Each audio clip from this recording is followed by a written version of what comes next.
પક્ષના લીધે છે ને તમે મારી પતન નો ઠોકો લોકો સર તમારું કહી દઉં છું અમારે કઈ ખબર છે હા તો અમારે પ્રશ્ન મને બધા પેટમાં દુખાવા હું છે બધી મને ખબર છે તમને શાંતિ જવાબ આપો ને તો એમ લાગે કે આત્મા થઈ જવા ક્યાં ઘરે જવાનું કીધું સાહેબ?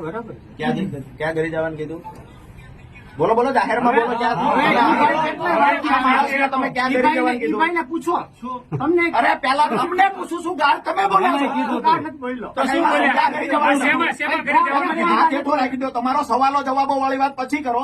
તમે આના તાલુકાનો એક પણ માણસ હોય એને તમે ગાળ બોલશો. ગાળ નથી બોલ્યો. આ રેકોર્ડિંગ ખોટી છે. એમાં ગાળ નથી. ક્યાં ઘરે જવાનું કીધું? ગાળ નથી. ગાળ નથી. ક્યાં ઘરે જવાનું તમે કીધું? ગાળ નથી. જાહેરમાં બોલો. કઈ ગાળ નથી. કઈ ગાળ નથી.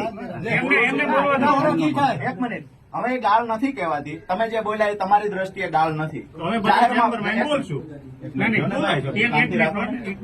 જાહેરમાં એ શબ્દ તમે બોલો જે એમાં બોલ્યા છો. જો ગાળ જ નથી તો શું વાંધો છે? બોલી શકાય. શું બોલ્યા તમે એમાં? ક્યાં ઘરે જવાનું બોલ્યા? બોલો સાહેબ, ક્યાં ઘરે જવાનું બોલ્યા? ફરી વાર રેકોર્ડિંગ ચાલુ કર.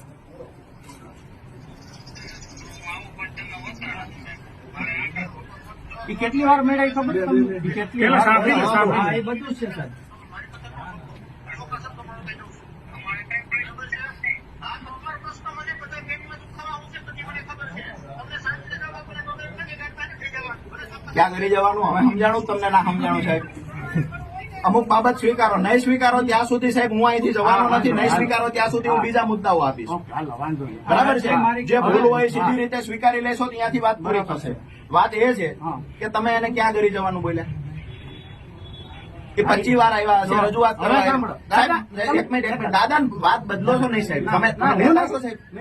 તમે તો નેતા છો. ના, નેતા નથી. તો શા માટે અલગ અલગ વાતો બદલાવો? તમે ક્યાં ઘરે જવાનું હવે બોલ્યા? તમારે આગળ શું એના વિશે તમારે મને કેવું હું કવ જ છું, પણ આમાં તમે શું બોલ્યા? જે કાંઈ બોલ્યો, જે કહેવાનું એ કહી દો. રાજી હતા 2 મિનિટ. આમાં તમે ક્યાં ઘરે જવાનું હું બોલ્યા? આવેશમાં આવીને જે કાંઈ બોલ્યો એ મારી ભૂલ છે.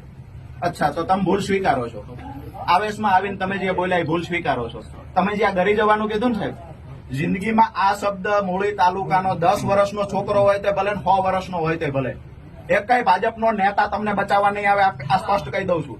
અને તમારી ઓફિસમાં જે ભાજપના નેતાઓ કન્ટિન્યુ બેસે છે, ગામનો માણસ આવે તો ખુરશી લઈને આગળ એ બેઠો હોય પેલા બંધ કરાવી દેજો. તમારી ઓફિસમાં ગામના લોકો, તાલુકાના લોકો રજૂઆત માટે આવે છે. ભાજપના નેતાઓને બેસવા માટેની ઓફિસ નથી.